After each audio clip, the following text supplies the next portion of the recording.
when you feel like something is going wrong in your family. You know, you don't feel loved by your parents, or you feel manipulated, like this dark manipulation, and it's happening constantly from family members. Don't question it. I just want you to seek spiritual counsel. And when I say spiritual, I mean godly counsel. There are parents who do not love their kids, and especially mothers and daughters. And there are so many people walking around wondering, why is their marriage falling apart?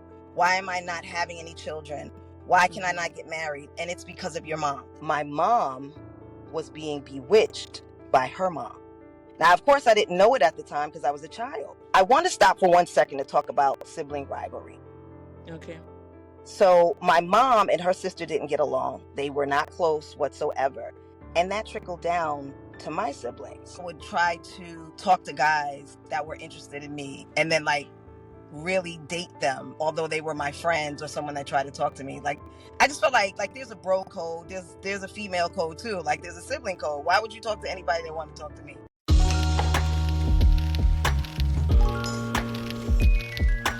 Hello, everyone. Welcome back to our podcast. On this episode, I have another wonderful, amazing guest. Her name is Nicole Avery. Welcome, Nicole. Hey, guys. How are you? Welcome. Nice to have you, Nicole. Thank you so much. Nicole is going to be sharing her story with us. It's one of tenacity, one of perseverance, one of faith, and, great grace. So we're going to be hearing all of that. So without much time wasted, Nicole, can you please tell us about yourself, your background, what was growing up like? Tell us all of that. Okay, so thank you for having me and thank you for introducing me. My formal name is Dr. Nicole Elaine Avery. You can find me at NicoleElaineAvery.com. My books at BroadwayEmpire.com.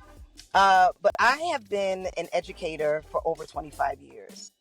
I've worked with pre-K through college age students, and now I work as a consultant.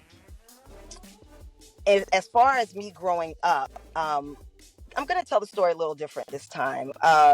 I remember about a year ago, I went to a prophet, a born-again believer, a prophet, for some information about my genealogy, because I don't know my father. And so the reason for me going was because I had been dealing profusely with witchcraft and spiritual attacks.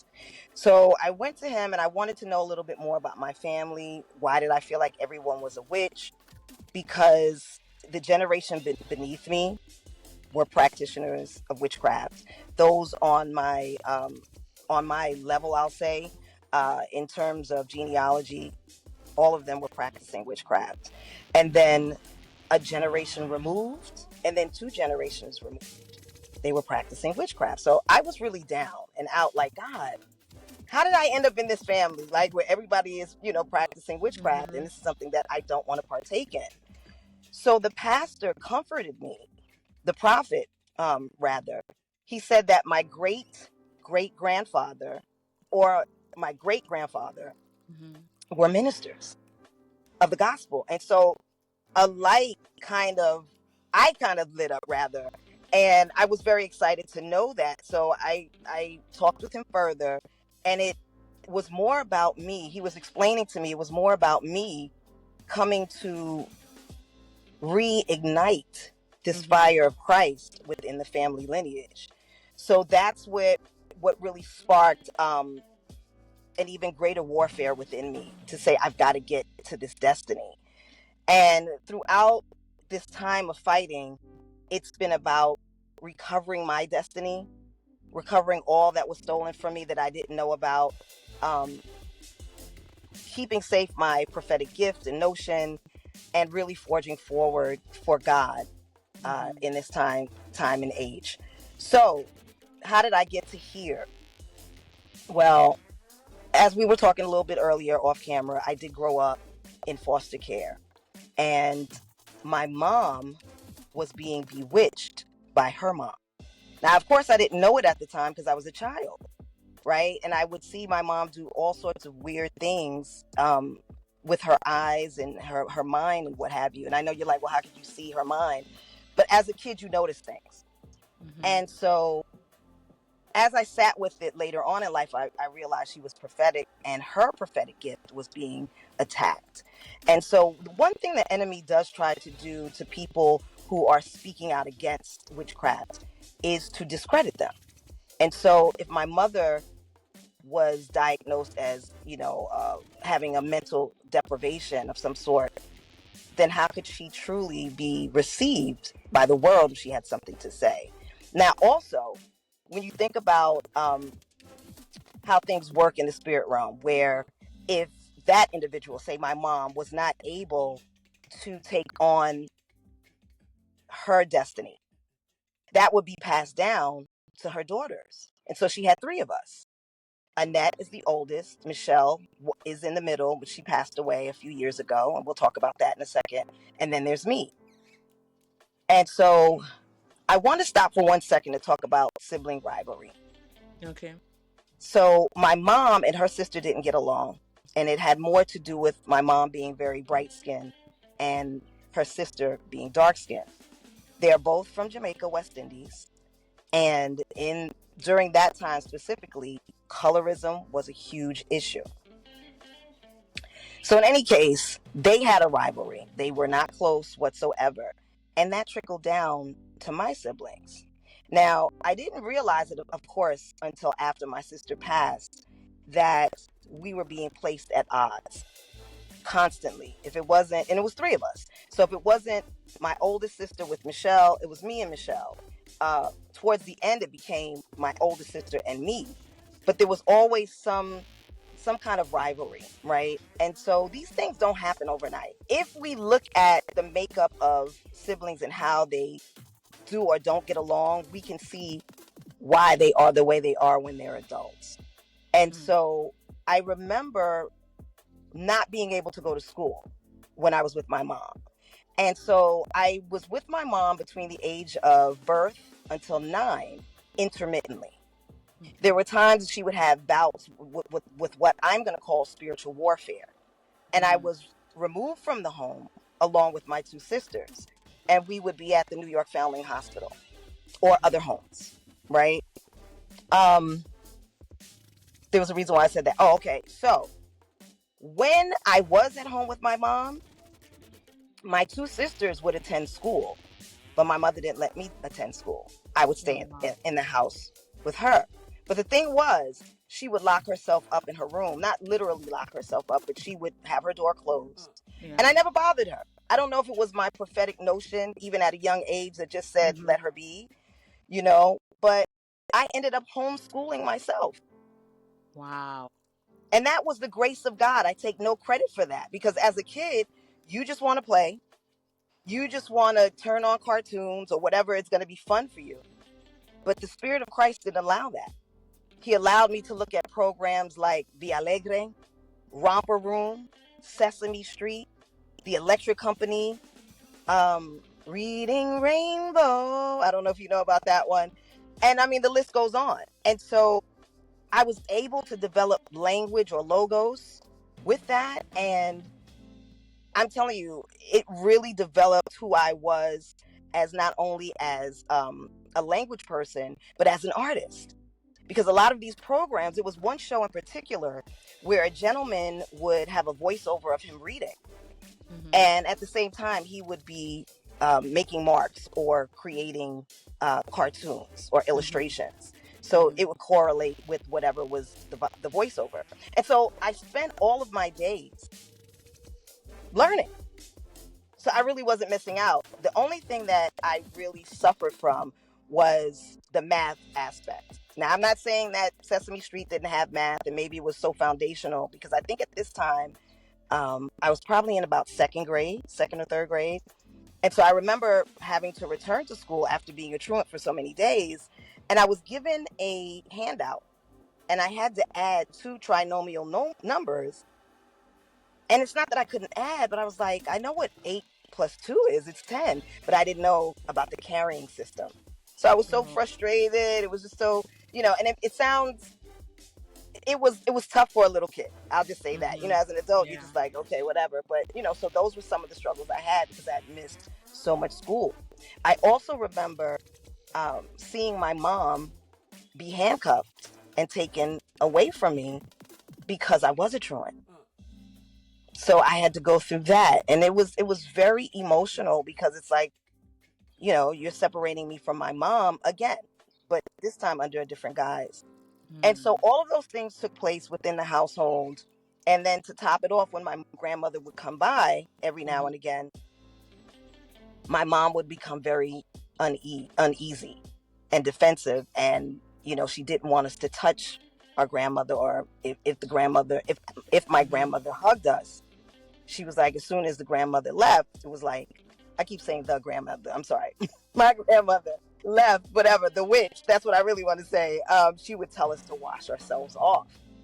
And so many years after being removed from my mom's house at the age of 9, I remember being told that I was going to be sent back to Jamaica, my sisters and I.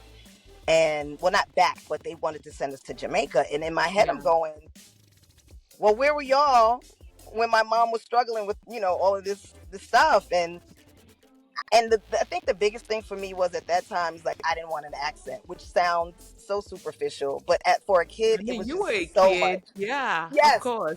yes. And as a former teacher, I know how harsh kids can be, right?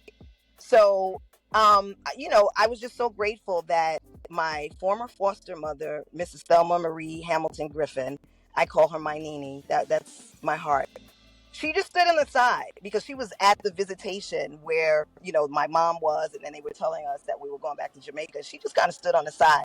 And in hindsight, I felt like the Holy Spirit was in the corner with her, like, girl, you're going to be all right. Don't worry about it. They're not going anywhere. Mhm. And she just kind of watched, the interplay between us talking to our mom and what they wanted from us.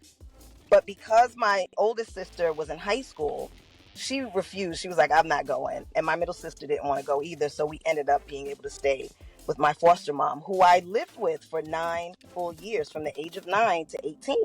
Okay. And that was the longest stint I had ever had in any foster home. And I wasn't a home after her. But I was grateful for those Were for three those. of you in the same home? You and your Thank you for sisters, but you asking all were that there. because I'm acting like it was just me. Yes, it was the Okay. three of us. Okay. So Okay. we weren't separated. That's a great question. We were together, and until my last foster home, because Annette was too old to be in foster care. She was in college, and so my middle sister and I were in my last foster home together. She was with me for like a year, and then I stayed for the rest of the time because then I entered college myself. So yes, we had that long stretch of time for, like I said, 9 years, which was amazing. Mhm. And this is where I also gave my heart to Christ at 9 years old. And so I know that God set all of this up because had I not, I probably would have been dead. Because what the enemy does is, right, it's that divide and conquer, right? If we can get the mother out of the way, then what do the kids Yeah. do? Fine. True. True. And even though they were in foster care, had I not been with the person who was assigned to me, my destiny helper, my Nini, the enemy could have come in and it would have been all over for me and my two sisters. Yeah. Okay. So my Nini was in the corner, like I said, and I felt like the Holy Spirit was there with her. Like, don't Mhm. worry about it. They're not leaving. And so I didn't. I remember us talking about me being with my sisters in that Yeah. space for 9 years. We all graduated high school. We all Mhm. graduated college, undergrad. And after, matter of fact, I didn't graduate undergrad with her, but my other two sisters did. And she returned to Georgia, and I'll just segue to that real quick. I was able to see her, oh my God, her last moments on earth. The Lord had said to me, it was time to quit my teaching job. And so I was like so compelled to come see her because it was her birthday season. There was a big similarity to my mom uh, protecting me and not allowing me to go to school because she used to walk me to school, and the girls would go by themselves. Now, during this time, my mom would have a key lock on the door. So you had to have a key to unlock the door to leave, not to just lock it once you have left the house. This was in order to leave. So I didn't have the key. And so the door would be locked and I couldn't go to school. So I ended up, like I said, homeschooling myself. Now, the similarity was when I got to the foster care home with my Nini, she would travel sometimes down south to where she's from in Georgia, and she would never leave me alone with my two sisters, because her thing was, even though sometimes she would take all three of us, there were times she only took me. And I remember her saying, I'm not leaving my baby here because they're not gonna kill my baby, right? And so at that point it was just a joke, but looking back at it in hindsight, she had a lot was going on at that time. Annette and Michelle would physically fight, but I didn't have any fights with Annette. And at that time, I was a little bit intimidated by her because she was the oldest, Now, not so much. But anyway, as time progressed, I found that, Michelle would try to use me for money and things like that. Like, it's like on and off again. Any sibling situation where, you guys are really good, and then there's some times where crazy things happen. But I just felt like Michelle would try to talk to guys that were interested in me, and then like really date them, although they were my friends or someone that tried to talk to me. Like, I just felt like there's a bro code, there's a female code too. Like, there's a sibling code. Why would you talk to anybody that wanted to talk to me? That's neither here nor there.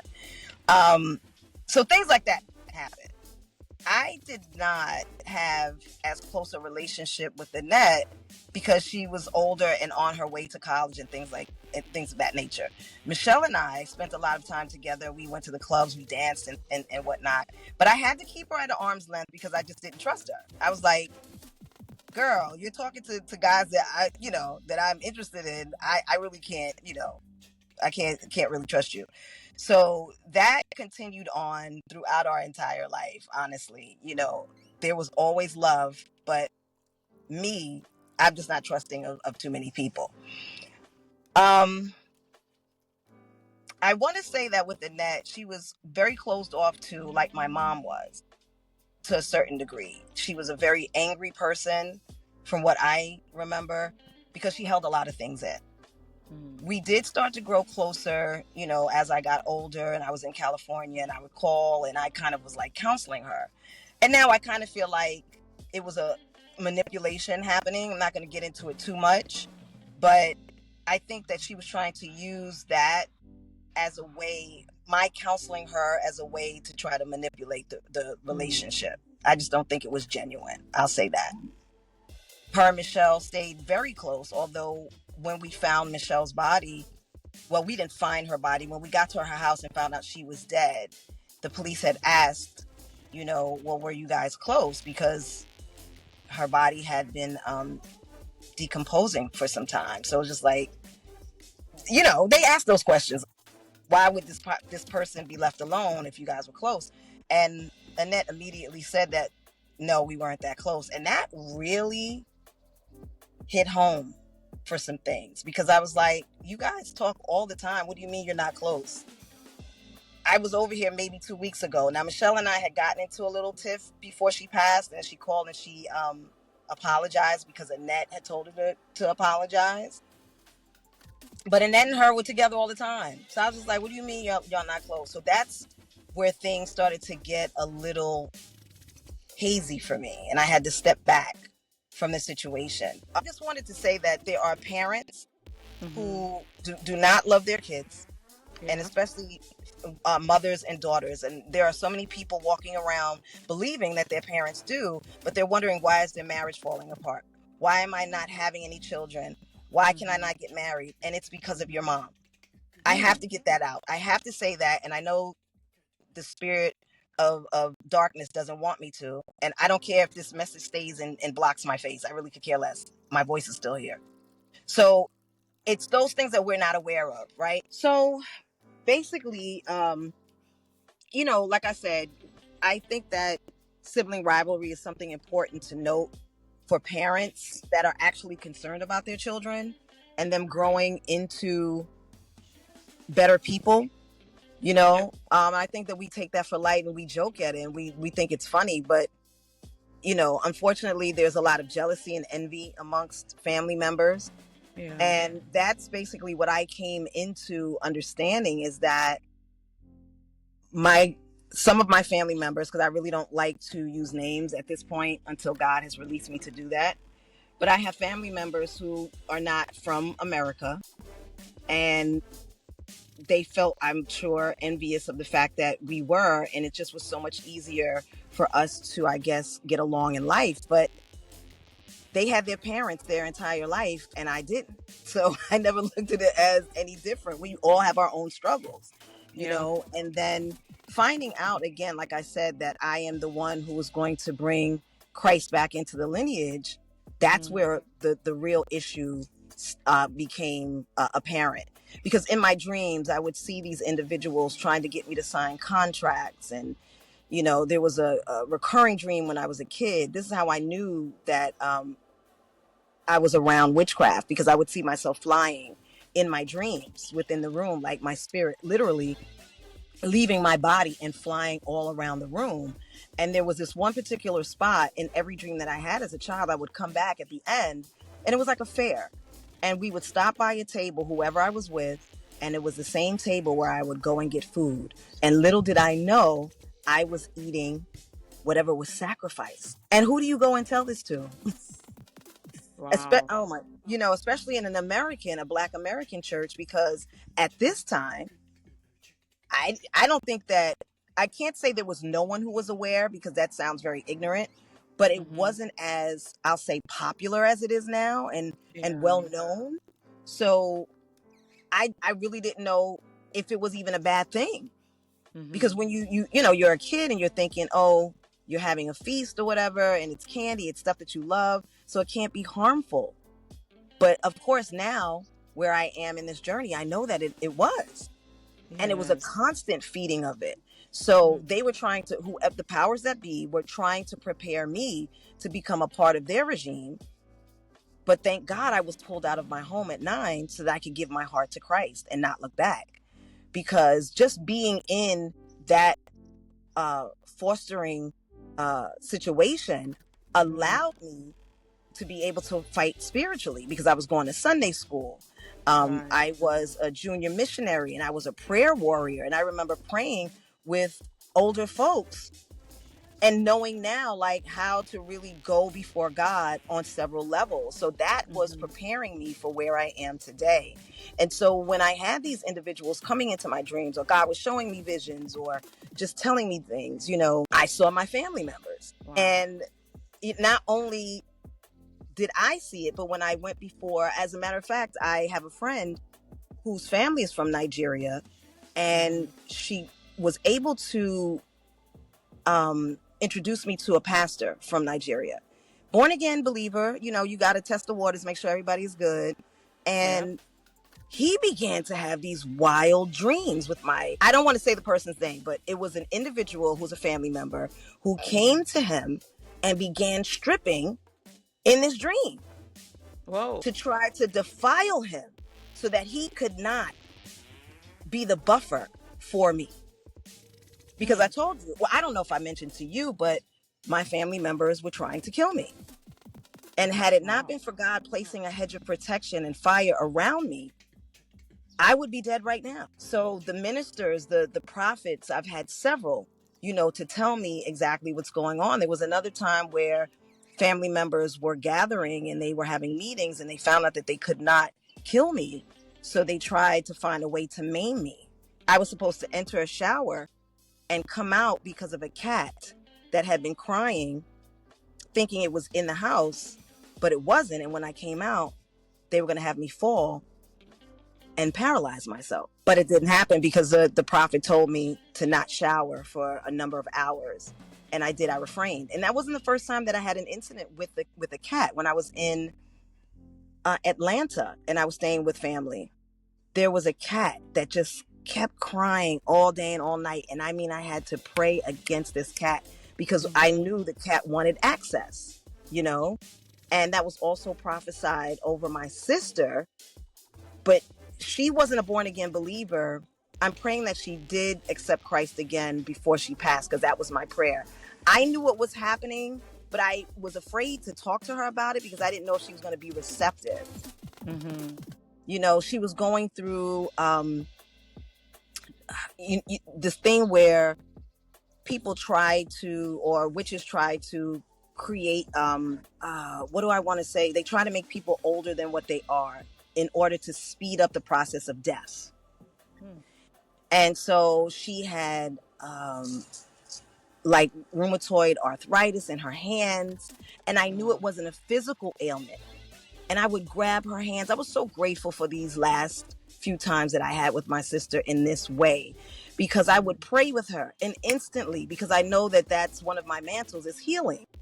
And so I prayed with her, and instantly that demon had to leave. And she was so amazed, like, but she ended up calling the enemy, not knowing, to tell my other family member that, oh, Nicole had prayed for me and my hands are just like brand new. And so now that fed the enemy information to go back to the drawing board. So it was all of these things that were happening, Nicole, triangle, and yes. when you say family members, who are these family members? I I know your can't tell you sisters. yet. I Oh, you can't, you can't know tell. what, Okay, people. but extended family, like extended family. So not your. So here's the thing. So, I don't have a mhm. large family, so I can't Okay, say extended or not. I just have to say okay, family to keep it safe. family. Okay, But okay. it's someone that we both Mm-hmm. thought we were close to. I It's see. someone who we grew up around. Mm, And it's someone who you would never in your wildest imagination think that this person would do these things. And so this individual, thank you, Holy Spirit, because he said to go on. I don't have to say his name, the person's name, but I right. can go on. So this individual became one of the highest level witches in their coven. And they became like at the level of a principality. But I found out that they switched destinies with me many years ago. I'm not going to tell you how, because it's in my book. I can't tell you everything. And it made sense in hindsight when I sat down and I thought about it, and through little word curses, people say things in jest, but they really mean it. Mm-hmm. Or they pretend that they're talking about themselves, but they're trying to project it on you. And so when I tell you the battles between me and this individual who became a principality, my God, yeah. I remember talking to a former student, and we were just on the subject of sacrifices and things like that. And she's like, well, I don't really think that people who are like everyday people have to worry about it the same way that stars do. Mm-hmm. And so when it happened to my sister, I was just like, I don't think that the demonic realm really cares, because Mm-hmm. there are soldiers and pockets of soldiers in every industry at every level. The devil could care less. He just wants souls, And so, yeah, it's a really sad thing. It's a really sad thing that I don't get to grow old with her. Her birthday was last month, So sorry. and I don't want to blame myself, because I feel like if I had known a little sooner, Mm-hmm. I'd have been able to like really stand in the gap for her more than I did, you know? And I remember there was a point where she was trying to tell me something, and I did not allow her to talk about it because I wanted her to kind of let it go. It was something that had transpired between her and another person, the person who was responsible for her sacrifice. And I kind of was like, oh, you got to let that go. It happened a long time ago, but I wish I would have allowed her to speak, because I think in that moment we would have gelled and I could have come to her rescue. Not that I'm Jesus Christ, but when I tell you I was praying for her every night, and it wasn't until I told God, I'm going through so much that I'm going to have to give her you so I can take care of me. And after I did, I didn't get the call that she died, but my oldest sister was like, have you heard from Michelle? But what was special about the day of finding her was that it was the day of my Nini's birthday. And it was almost like her saying, So sorry. I'm not going to allow her to lay here one day more without you finding her. And it was like the worst part was like having to clean up her flesh, because the people who picked her up, they just picked her up. That's not their sibling, And so seeing the mark on the ground and just knowing what had happened, it was horrible. And so I just need people, when you feel like something is going wrong in your family, you know, you don't feel loved by your parents, or you feel manipulated, like this dark manipulation, and it's happening constantly from family members, don't question it. I just want you to seek counsel, spiritual counsel. And when I say spiritual, I mean godly counsel. And have a prophet give you a personal take on what's happening. You know, and even though I'm prophetic, I still need to reach out to other people, because we prophesy in part. And sometimes God will not give you everything, because one, you may not be able to handle it. Two, you may not sometimes know when to speak or when to be quiet. Or he doesn't want the enemy to retrieve that information. I've learned a lot on this journey, but I'm telling my story because it's important. And I have so many friends that I know, because I can see it, that their family members are after them. And all I can do is pray that God just awakens them so that they get out of this situation, you know? So forgive me for becoming emotional, but No, it's it's pretty heavy. okay.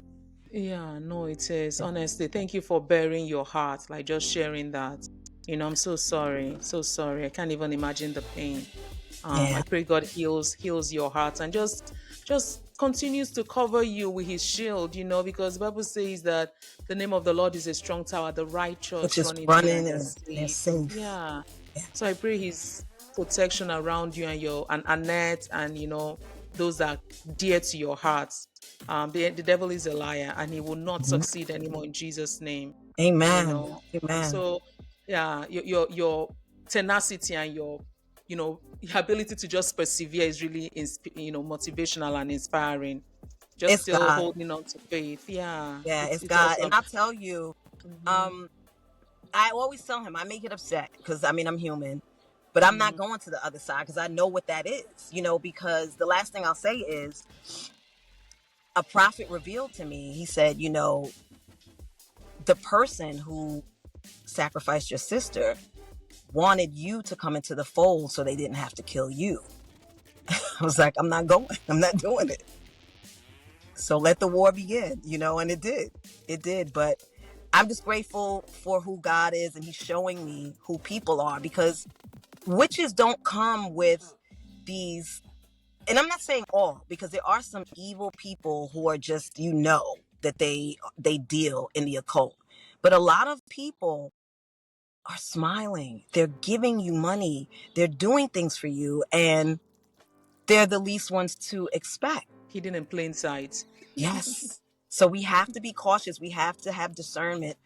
Excuse me. And the wisest thing is really listening to, especially as women, our intuition. But there's so many times that God has told me to be quiet about a thing. And I'm just like, oh, this person is no big deal. Like, I'm telling God that. And he's telling me, like, cut it, you know. And Got it. now in hindsight, I see, you know, but he has prevailed.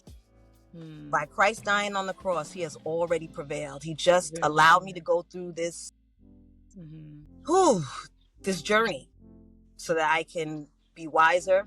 My eyes are open, and I want to help other people. I want to help other people. There's so many people suffering, and you know, thinking that like, I have friends that are going to the doctor and they're getting diagnosed with all these things, and I'm like, it's not that. It's your family member. I'm telling you. So, and these are born again believers, but again, until you, Right, right. Well, thank you so much. I know we experienced a lot of technical difficulties. Thank you so much, viewers, for watching and listening. Hope you enjoyed it. And please reach out to Nicole, buy her books, follow her work, and support her. And please keep coming back for more wonderful episodes. And I'll see you the next time.